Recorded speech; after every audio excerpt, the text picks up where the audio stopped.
आपके लिए बहुत सुंदर कहानी।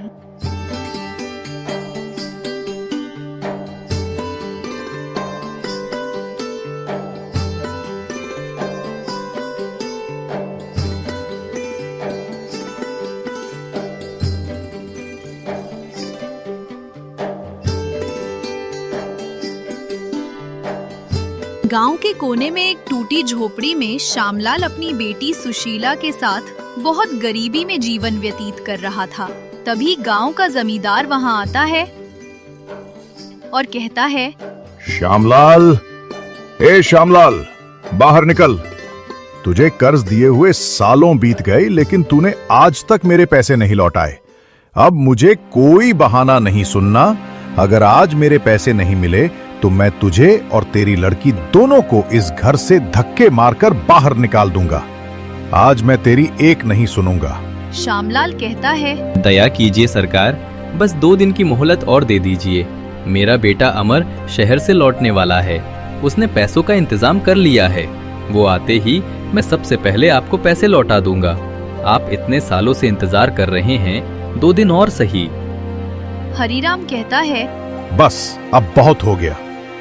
हर बार तू यही कहता है कि तेरा बेटा आने वाला है। सालों बीत गए, लेकिन तेरे बेटे ने इस गांव की मिट्टी तक नहीं सूंघी। अब मुझे तेरे झूठ पर भरोसा नहीं है। मुझे मेरे पैसे चाहिए अभी के अभी। श्यामलाल कहता है, सरकार, मेरी हालत पर रहम कीजिए। अगर 2 दिन में पैसे नहीं मिले तो हम खुद ये घर छोड़ देंगे, लेकिन आज तो बस दया कर दीजिए। हरीराम कहता है, ठीक है, मैं तुझे आखिरी 2 दिन की मोहलत देता हूं। अगर 2 दिन में पैसे नहीं मिले तो समझ लेना तेरा घर और तेरी इज्जत दोनों इस गांव से बाहर फेंक दी जाएगी। सेठ हरीराम श्यामलाल को धमकाते हुए वहां से चला जाता है। सुशीला कहती है, पिताजी, भैया 2 दिन में आ जाएंगे ना? अगर इस बार वो नहीं आए तो जमींदार हमें गांव से निकाल देगा। आपने देखा ना, आज वो कितना गुस्से में था। आज तो वो हमें घर से निकाल ही देता। श्यामलाल कहता है, बेटी, तू चिंता मत कर। सुरेश ने कहा था कि वो आता ही होगा। उसने मेहनत से सारे पैसे जुटा लिए हैं। आते ही मैं घनश्याम के पैसे लौटा दूंगा। बस तू डर मत। 2 दिन बीत जाते हैं। अचानक एक गांव वाला हांफते हुए रामलाल के घर आता है और कहता है, अरे श्यामलाल, गजब हो गया रे। जिस कारखाने में तेरा बेटा काम करता था, वहां भीषण आग लग गई और कोई भी नहीं बचा। सब जल गए। सुना है तेरा बेटा सुरेश भी उसी में था। श्यामलाल कहता है, हे भगवान, तूने मुझसे मेरा सहारा भी छीन लिया। अब मैं किसके सहारे जीऊंगा? चारों तरफ शांति छा जाती है। ऐसा लग रहा था जैसे प्रकृति भी रो रही हो।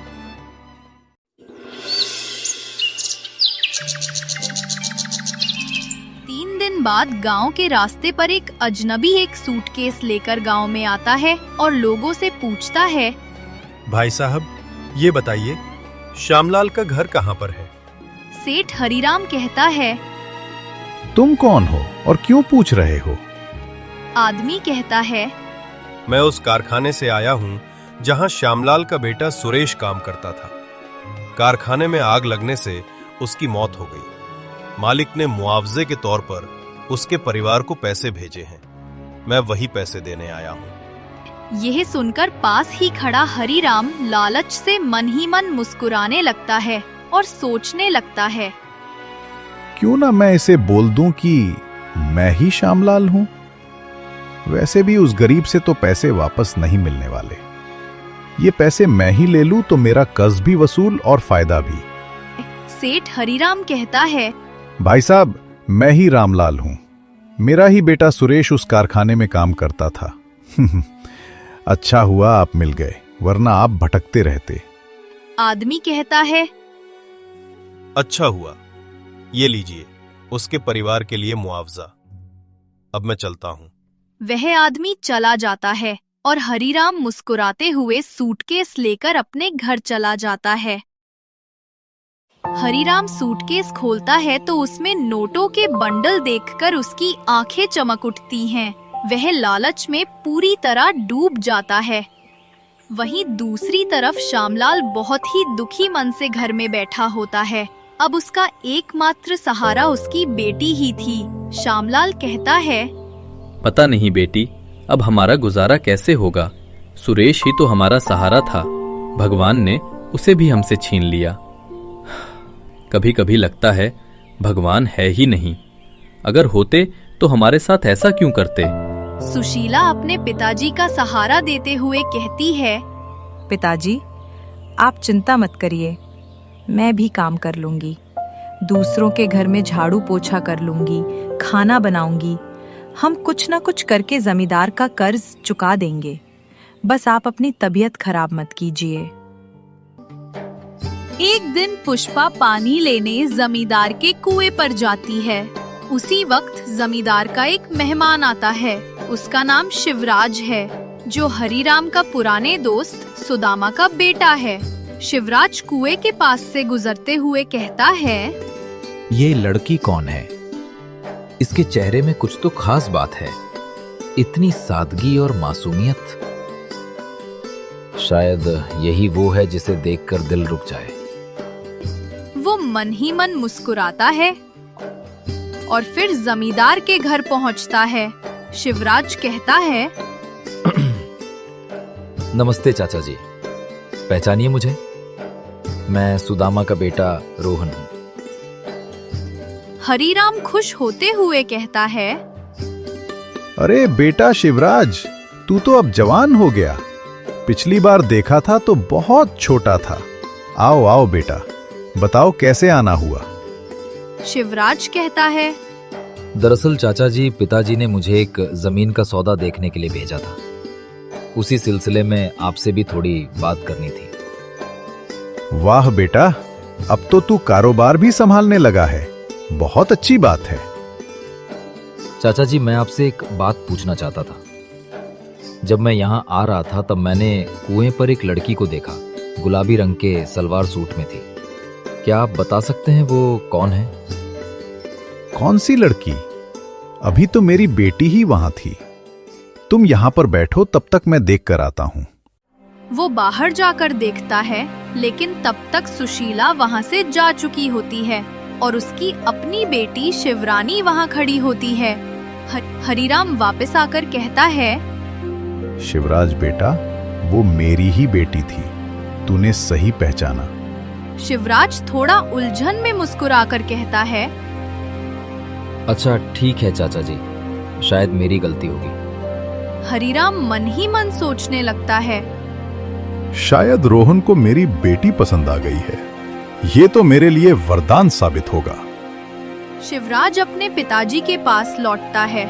उसके मन में सुशीला के बारे में लड्डू फूट रहे थे, इसलिए उससे रहा नहीं गया और ये बात उसने अपने पिताजी को बताई।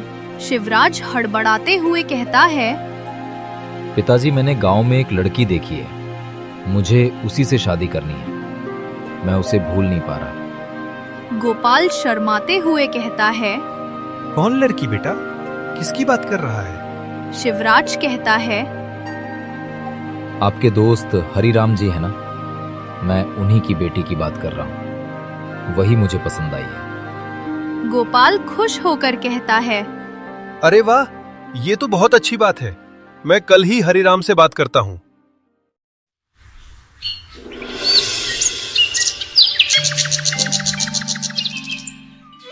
गोपाल अपने बेटे शिवराज के साथ हरिराम के घर पहुंचता है। हरिराम मुस्कुराते हुए कहता है, अरे गोपाल जी, ये तो बहुत अच्छा हुआ कि आप खुद आए। बहुत दिन बाद आपसे मिलकर अच्छा लगा। गोपाल मुस्कुराते हुए कहता है, हरिराम भाई, मुझे भी खुशी हुई। मेरा बेटा शिवराज तुम्हारे पास कुछ दिन पहले आया था।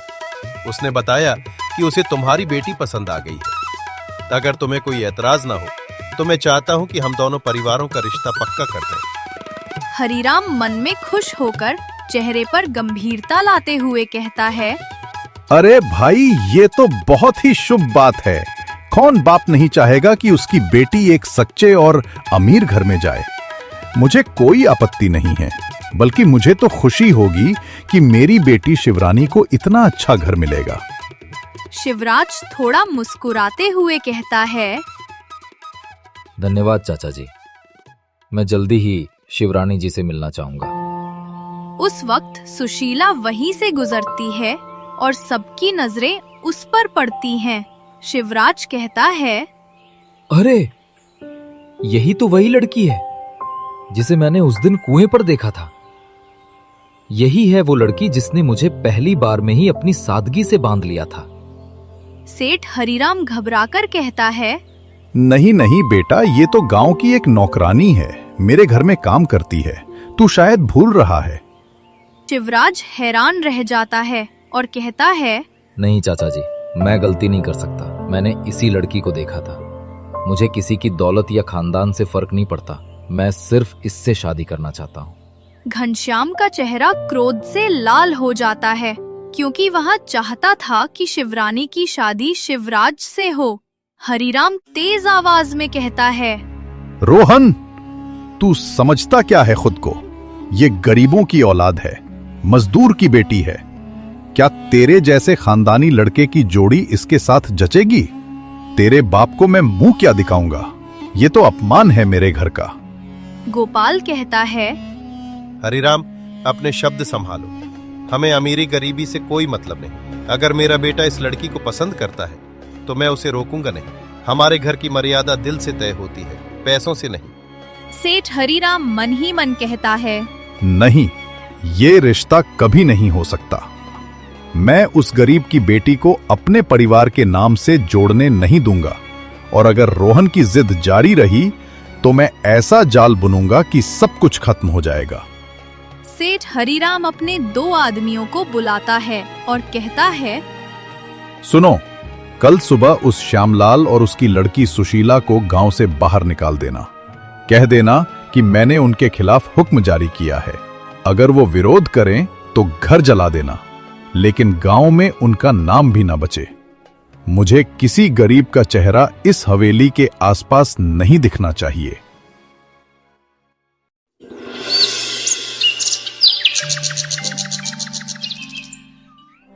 श्यामलाल और सुशीला घर में बैठे हैं, तभी दरवाजे पर ठक ठक की आवाज होती है। सेठ हरीराम के आदमी आते हैं। आदमी कहता है, श्यामलाल, जमींदार का हुक्म है कि तुम आज ही ये घर खाली कर दो। अब तुम्हारा इस गांव में कोई हक नहीं। श्यामलाल दुखी होकर कहता है, पर हमने तो किसी का क्या बिगाड़ा है? हमने तो बस अपना दुख सहा है। सेठ हरीराम का आदमी धमकी देते हुए कहता है, ज्यादा सवाल मत पूछ, निकल जा यहाँ से, वरना अच्छा नहीं होगा। सुशीला रोते हुए कहती है, पिताजी, अब हम कहाँ जाएंगे?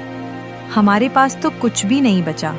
श्यामलाल थकी हुई आवाज में कहता है, बेटी, भगवान जो करता है अच्छे के लिए करता है। चल, हम कहीं जंगल किनारे झोपड़ी बना लेंगे। हमारी इज्जत भले चली जाए, पर आत्मा का सुकून हमसे कोई नहीं छीन सकता। माफी वो मांग सकता है जो गलती से कुछ करता है, पर तूने तो हमारी इज्जत लूटी है। तेरे पापों का हिसाब अब भगवान देगा, ना कि हम। कई दिन बीत चुके हैं। रामलाल और पुष्पा अब जंगल के पास एक छोटी झोपड़ी में रहते हैं। पुष्पा गांव के आसपास लकड़ी बेचती है और वहीं से गुजरते हुए एक दिन शिवराज उन्हें देख लेता है। शिवराज कहता है, तुम यहाँ? क्या हुआ तुम्हें? तुम इस हाल में कैसे पहुंची? हम पर जमींदार ने झूठा इल्जाम लगाया और हमें गांव से निकाल दिया। हमारा घर जल गया, सब कुछ खत्म हो गया। पर अब हमने वहां रहना छोड़ दिया है, क्योंकि अब हमारे पास खोने को कुछ नहीं बचा। शिवराज कहता है, सुशीला, तुम अकेली नहीं हो। मैं सब सच्चाई सामने लाऊंगा। मैं साबित करूंगा कि तुम्हारे पिता ने कोई गुनाह नहीं किया, और मैं कसम खाता हूं कि जिसने तुम्हारे साथ अन्याय किया है उसे उसकी सजा जरूर मिलेगी। सुशीला की आंखों में पहली बार उम्मीद की चमक लौटती है। शिवराज अपने पिता गोपाल के पास जाता है और पूरी बात बताता है। फिर दोनों सेठ हरिराम के हवेली पहुंचते हैं। गोपाल कहता है, हरिराम, क्या ये सच है कि तूने उस गरीब से सूटकेस में रखे पैसे हड़प लिए थे? तूने खुद को श्यामलाल बताकर मुआवजा ले लिया? शर्म नहीं आई तुझे? सेठ हरिराम हकलाते हुए कहता है, नहीं, वो सब झूठ है। किसी ने मुझे फंसाने की कोशिश की है। शिवराज कहता है, देखो चाचा जी, उस सूटकेस वाले आदमी का बयान दे दिया है कि उसने पैसे आपको ही दिए थे और आपने उससे झूठ बोला था। उसने कहा कि तुमने खुद को श्यामलाल बताया था। अब बताओ वो पैसे कहाँ हैं? सेठ हरिराम के चेहरे से रंग उड़ जाता है। सेठ हरिराम घबराते हुए कहता है, हाँ, मैंने ही लिया था वो पैसा।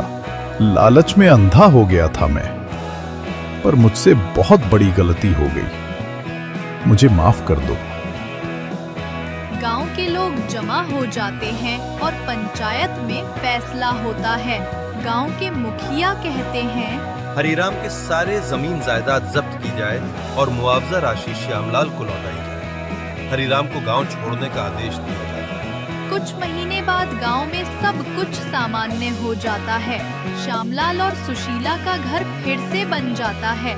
गोपाल, शिवराज और पूरा गांव शादी की तैयारी करने की बातें करने लगते हैं। फिर मिलते हैं एक नई कहानी।